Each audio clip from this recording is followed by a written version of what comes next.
এই যে কড়াইতে রসুন আর শুকনো মরিচ ভেজে নিচ্ছি। আমি এখন লাউ পাতা ভর্তা বানাবো।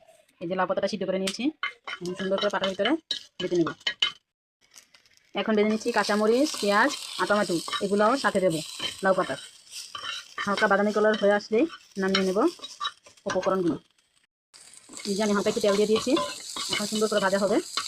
তারপরে এই যে লাউ পাতাটা আমি দিয়ে দিলাম, সুন্দর করে ভেজে নিচ্ছি। তারপরে শিলপাটা বেটে নেব। এই তো আমরা এখন শিলপাটা বেটে নিচ্ছি লাউ পাতাটা।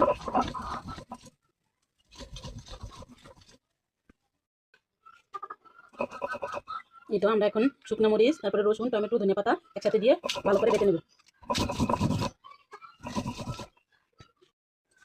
এই তো আমরা ভর্তাটা উঠিয়ে নিচ্ছি।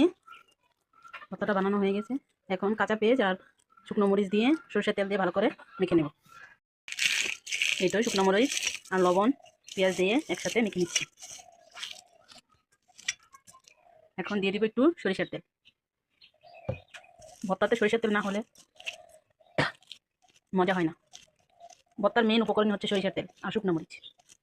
তো এখন আমি ভর্তাটা মাখিয়ে নিচ্ছি।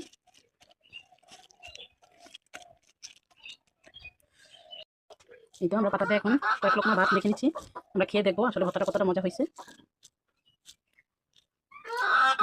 বিসমিল্লাহ, সেই সাথে আপনারা এভাবে পাটা বেটে বা ব্লেন্ডারে করে খাবেন। কিন্তু আমার কাছে কেন যেন মনে হয় পাটার ভর্তা অনেক মজা হয়, সেজন্য আমি সবসময় পাটাই করি।